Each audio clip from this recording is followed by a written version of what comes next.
मधुबन के बाबा, मधुबन के बाबा मुरली वाले, आपका क्या कहना, आपका क्या कहना। ओम शांति। आज 26 जनवरी 2026 के साकार मधुर महावाक्य हैं। आज मीठे मीठे बाप दादा बोले, मीठे बच्चे, तुमने आधा कल्प जिसकी भक्ति की है वही बाप खुद तुम्हें पढ़ा रहे हैं। इस पढ़ाई से ही तुम देवी देवता बनते हो। बाबा ने कहा, मीठे बच्चे, तुमने आधा कल्प जिसकी भक्ति की है वही बाप खुद तुम्हें पढ़ा रहे हैं। इस पढ़ाई से ही तुम देवी देवता बनते हो। बाबा ने आज प्रश्न पूछा, योग बल के लिफ्ट की कमाल क्या है? तो उत्तर में बाबा ने कहा, तुम बच्चे योग बल की लिफ्ट से सेकंड में ऊपर चढ़ जाते हो, अर्थात सेकंड में जीवन मुक्ति का वर्षा तुम्हें मिल जाता है। तुम जानते हो, सीढ़ी उतरने में 5000 वर्ष लगे और चढ़ते हैं 1 सेकंड में। यही है योग बल की कमाल। बाप की याद से सब पाप कट जाते हैं, आत्मा सतो प्रधान बन जाती है। ओम शांति। रूहानी बाप रूहानी बच्चों को बैठ समझाते हैं। रूहानी बाप की महिमा तो बच्चों को सुनाई है। वह ज्ञान का सागर, सत्य चित्त आनंद स्वरूप है, शांति का सागर है। उनको सब बेहद की शिफ्तें दी जाती हैं। अब बाप है ज्ञान का सागर, और इस समय जो भी मनुष्य हैं सब जानते हैं कि हम भक्ति के सागर हैं। भक्ति में जो सबसे तीखा होता है उनको मान मिलता है। इस समय कलयुग में है भक्ति दुख, और सतयुग में है ज्ञान का सुख। ऐसे नहीं कि वहाँ ज्ञान है तो ये महिमा सिर्फ एक ही बाप की है, और बच्चों की महिमा भी है, क्योंकि बाप बच्चों को पढ़ाते हैं अथवा यात्रा सिखलाते हैं। बाप ने समझाया है 2 यात्राएं हैं। भक्त लोग तीर्थ करते हैं, चारों तरफ चक्र लगाते हैं। तो जितना टाइम चारों तरफ चक्र लगाते हैं उतना टाइम विकार में नहीं जाते हैं। शराब आदि छीछी कोई चीज़ नहीं खाते पीते हैं। कभी बद्रीनाथ कभी काशी चक्र लगाते हैं, भक्ति करते हैं भगवान की। अब भगवान तो एक होना चाहिए ना, सब तरफ तो चक्र नहीं लगाना चाहिए ना। तो शिव बाबा के तीर्थ का भी चक्र लगाते हैं। सबसे बड़ा बनारस का तीर्थ गाया हुआ है, जिसको शिव की पुरी कहते हैं। चारों तरफ जाते हैं, परंतु जिनका दर्शन करने जाते हैं अथवा जिनकी भक्ति करते हैं उनकी बायोग्राफी ऑक्यूपेशन का किसी को पता ही नहीं। इसलिए उनको कहा जाता है अंधश्रद्धा। किसी की पूजा करना, माथा टेकना और उनकी जीवन कहानी को ना जानना, उसको कहा जाता है ब्लाइंड फेथ। घर में भी मनाते हैं, देवियों की कितनी पूजा करते हैं। मिट्टी की व पत्थर की देवियां बनाए उनको बहुत श्रृंगारते हैं। समझो लक्ष्मी का चित्र बनाते हैं। उनसे पूछो कि इनकी बायोग्राफी बताओ, तो कहेंगे सत्यु की महारानी थी, त्रेता की फिर सीता थी। बाकी इन्होंने कितना समय राज्य किया और लक्ष्मी नारायण का राज्य कब से कब तक चला, ये कोई भी नहीं जानते। मनुष्य भक्ति मार्ग में यात्रा पर जाते हैं। यह सब है भगवान से मिलने के उपाय। शास्त्र पढ़ना यह भी उपाय है भगवान से मिलने के लिए। परंतु भगवान है कहाँ? कहेंगे वो तो सर्वव्यापी है। अभी तुम जानते हो कि पढ़ाई से हम ये देवी देवता बनते हैं। बाप खुद आकर पढ़ाते हैं, जिसके मिलने के लिए आधा कल्प भक्ति मार्ग चलता है। कहते हैं बाबा पावन बनाओ और अपना परिचय भी दो कि आप हैं कौन। बाबा ने समझाया है कि तुम आत्मा बिंदी हो। आत्मा को ही यहाँ शरीर मिला हुआ है, इसलिए यहाँ कर्म करती हैं। देवताओं के लिए कहेंगे कि ये सतयुग में राज्य करके गए हैं। क्रिश्चियन लोग तो समझते हैं कि बरोबर गॉड फादर ने पैराडाइज स्थापन किया, हम उसमें नहीं थे। भारत में पैराडाइज था, उन्हों की बुद्धि फिर भी अच्छी है। भारतवासी सतो प्रधान भी बनते हैं तो फिर तमो प्रधान भी बनते हैं। वह इतना सुख नहीं देखते तो दुख भी इतना नहीं देखते हैं। अभी पिछाड़ी के क्रिश्चियन लोग कितना सुखी हैं। पहले तो वह गरीब थे, पैसा तो मेहनत से कमाया जाता है ना, तो पहले एक क्राइस्ट आया, फिर उनका धर्म स्थापन होता है, वृद्धि होती जाती है, 1 से 2, 2 से 4 और फिर ऐसे वृद्धि होती जाती है। और अभी देखो क्रिश्चियन का झाड़ कितना हो गया है। फाउंडेशन है देवी देवता घराना और वह फिर यहाँ इस समय स्थापन होता है। पहले एक ब्रह्मा फिर ब्राह्मणों की एडॉप्टेड संतान वृद्धि को पाते हैं। बाप पढ़ाते हैं तो बहुत ढेर ब्राह्मण हो जाते हैं। पहले तो यह एक ही था ना, एक से कितनी वृद्धि हुई है, कितनी होनी की है। जितने सूर्यवंशी चंद्रवंशी देवताएं थे उतने सब बनने के हैं। पहले है एक बाप, उनकी आत्मा तो है ही। बाप की हम आत्माएं संतान कितनी हैं। हम सब आत्माओं का बाप एक अनादि है। फिर सृष्टि का चक्र फिरता रहता है। सब मनुष्य तो सदैव नहीं है ना। आत्माओं को भिन्न भिन्न पाठ बजाना है। इस झाड़ का पहले पहले थुर है देवी देवताओं का और फिर उनसे ट्यूब्स निकली हैं। तो बाप बैठ बच्चों को समझाते हैं कि बच्चों मैं आकर के क्या करता हूँ। आत्मा में ही धारणा होती है। बाप बैठ सुनाते हैं कि मैं आया कैसे।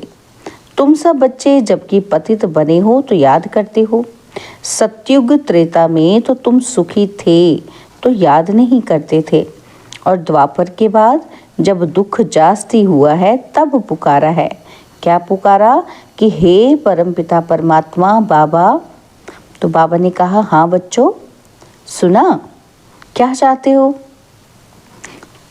बाबा आकर पतितों को पावन बनाओ। बाबा हम बहुत दुखी पतित हैं, हमको आकर पावन बनाओ, कृपा करो, आशीर्वाद करो। बाबा कहते तुमने मुझे पुकारा है। क्या पुकारा कि बाबा आकर पतितों को पावन बनाओ। पावन सत्य को कहा जाता है। यह भी बाप खुद बैठ बतलाते हैं। ड्रामा के प्लान अनुसार जब संगम युग होता है, सृष्टि पुरानी होती है, तब मैं आता हूँ। तुम समझते हो कि सन्यासी भी 2 प्रकार के हैं। वह है हठ योगी, उनको राजयोगी नहीं कहा जाता। उन्हों का है हद का सन्यास, घर बार छोड़ जाए जंगल में रहते हैं, गुरुओं के फॉलोअर्स बनते हैं। गोपीचंद राजा के लिए भी एक कथा सुनाते हैं। उसने कहा कि तुम घर बार क्यों छोड़ते हो, कहाँ जाते हो। शास्त्रों में बहुत कुछ कहानियाँ हैं। अभी तुम बीके राजाओं को भी जाकर ज्ञान और योग सिखलाते हो। एक अष्टापा गीता भी है जिसमें दिखाते हैं कि राजा को वैराग्य आया। बोला हमको कोई परमात्मा से मिलाए, ढिंडोरा पिटवाया। अब ये वही समय है, तुम जाकर राजाओं को ज्ञान देते हो ना, बाप से मिलाने के लिए। जैसे तुम मिले हो तो औरों को भी मिलाने की कोशिश करते हो।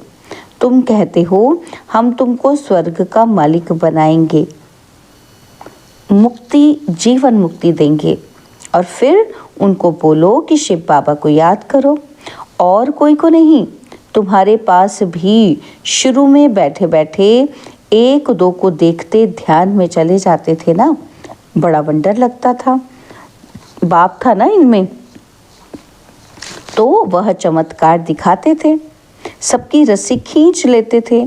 बाप दादा इकट्ठे हो गए ना तो कब्रिस्तान बनाते थे। सब बाप की याद में सो जाओ, सब ध्यान में चले जाते थे। ये सब शिव बाबा की चतुराई थी। इसको फिर कई जादू समझने लगे। यह था शिव बाबा का खेल। बाप जादूगर, सौदागर, रत्नागर है ना, तो धोबी भी है और सुनार भी है, वकील भी है। सबको रावण की जेल से छुड़ाते हैं, उनको ही सब बुलाते हैं। कैसे बुलाते हैं कि हे पतित पावन, हे दूर देश के रहने वाले, हमको आकर पावन बनाओ। आओ भी पतित दुनिया में, पतित शरीर में आकर हमको पावन बनाओ। अभी तुम उनका भी अर्थ समझते हो। बाप आकर बतलाते हैं कि तुम बच्चों ने रावण के देश में हमको बुलाया है। मैं तो परम धाम में बैठा था। स्वर्ग स्थापन करने के लिए मुझे नरक रावण के देश में बुलाया। क्यों बुलाया? कि अब सुखधाम में ले चलो। अभी तुम बच्चों को ले चलते हैं ना, तो यह है ड्रामा। मैंने जो तुमको राज्य दिया था वह पूरा हुआ और फिर द्वापर से रावण राज्य चला है। 5 विकारों में गिरे। उनके फिर चित्र भी हैं जगन्नाथपुरी में। पहले नंबर में जो था वही 84 जन्म ले, अब पिछाड़ी में है। फिर उनको ही पहले नंबर में जाना है। यह ब्रह्मा बैठा है, विष्णु भी बैठा है। इनका आपस में क्या कनेक्शन है, दुनिया में कोई नहीं जानते। ब्रह्मा सरस्वती भी असल में सत्युग के मालिक लक्ष्मी नारायण थे। अभी नरक के मालिक हैं। अभी यह तपस्या कर रहे हैं, यह लक्ष्मी नारायण बनने के लिए। देलवाड़ा मंदिर में पूरा यादगार है। बाप भी यहाँ ही आए हैं, इसलिए अब लिखते भी हैं कि आबू सर्व तीर्थों में, सब धर्मों के तीर्थों में मुख्य तीर्थ है, क्योंकि यहाँ ही बाप आकर सर्व धर्मों की सद्गति करते हैं। तुम शांतिधाम होकर फिर स्वर्ग में जाते हो, बाकी सब शांतिधाम में चले जाते हैं। वह है जड़ यादगार और यह है चैतन्य। जब तुम चैतन्य में वह बन जाएंगे तो फिर ये मंदिर आदि सब खत्म हो जाएंगे। फिर भक्ति मार्ग में यह यादगार बनाएंगे। अभी तुम स्वर्ग की स्थापना कर रहे हो। मनुष्य समझते हैं कि स्वर्ग ऊपर में है। अभी तुम समझते हो कि यही भारत स्वर्ग था, अभी नरक है। यह चक्र देखने से ही सारा ज्ञान आ जाता है। द्वापर से और धर्म आते हैं, तो अभी देखो कितने धर्म हैं। यह है आयरन एज। अभी तुम संगम पर हो। सतयुग में जाने के लिए पुरुषार्थ करते हो। कलयुग में है सब पत्थर बुद्धि और सतयुग में है पारस बुद्धि। तुम ही पारस बुद्धि थे और तुम ही फिर पत्थर बुद्धि बने हो और फिर पारस बुद्धि बनना है। अब बाप कहते हैं तुमने हमको बुलाया है तो मैं आया हूँ और तुमको कहता हूँ काम को जीतो तो जगत जीत बनेंगे। मुख्य यह विकार ही है।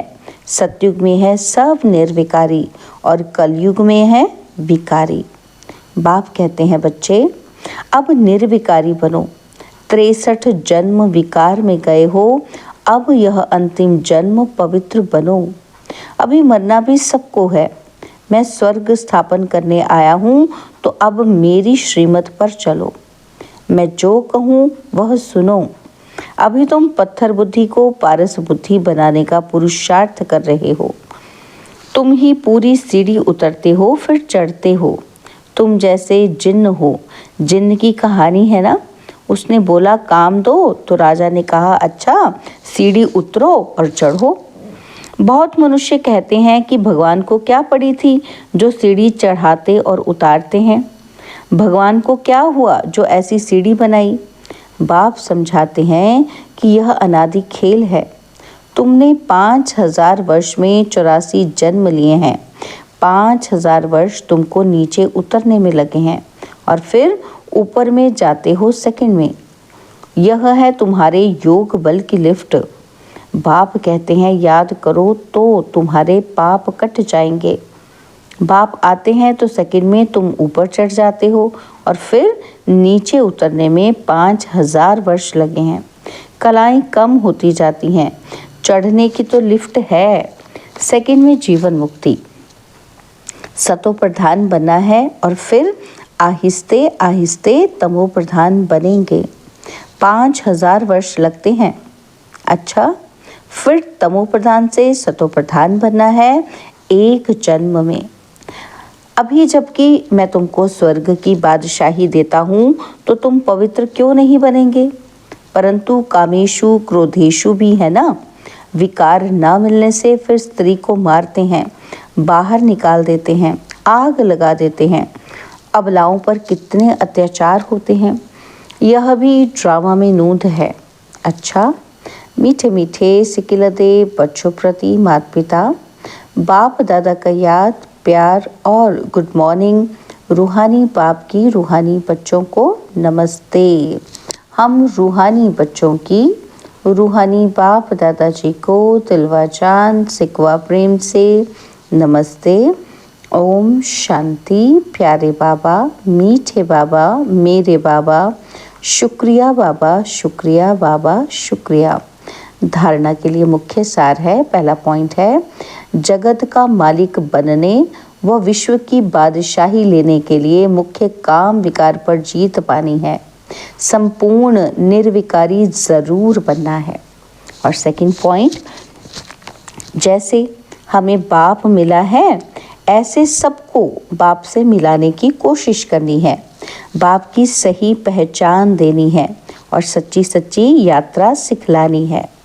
बाबा ने आज हमें वरदान दिया, गम की दुनिया सामने होते हुए भी बेगमपुर की बादशाही का अनुभव करने वाले अष्ट शक्ति स्वरूप भव।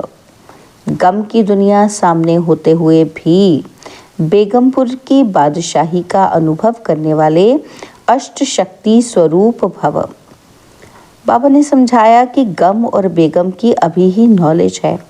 गम की दुनिया सामने होते भी सदा बेगमपुर के बादशाही का अनुभव करना, यही अष्ट शक्ति स्वरूप कर्मेंद्रिय जीत बच्चों की निशानी है। अभी ही बाप द्वारा सर्व शक्तियों की प्राप्ति होती है, लेकिन अगर कोई न कोई संग दोष व कोई कर्मेंद्रिय के वशीभूत हो, अपनी शक्ति खो लेते हो, तो बेगमपुर का नशा व खुशी प्राप्त है वह स्वतः ही खो जाती है। बेगमपुर के बादशाह भी कंगाल बन जाते हैं। स्लोगन है, दृढ़ता की शक्ति सदा साथ हो तो सफलता गले का हार है। दृढ़ता की शक्ति सदा साथ हो तो सफलता गले का हार है। तो बाबा के अव्यक्त इशारे, इस अव्यक्त मास में बंधन मुक्त रह जीवन मुक्त स्थिति का अनुभव करो। बाबा ने समझाया, अपने संकल्पों के तूफान व कोई भी संबंध द्वारा, प्रकृति व समस्याओं द्वारा तूफान व विघ्न आते हैं, तो उनसे मुक्ति पाने के लिए योग युक्त युक्त युक्त बनो। जब तक योग युक्त नहीं, तब तक विघ्नों से युक्त हो। अच्छा, ओम शांति।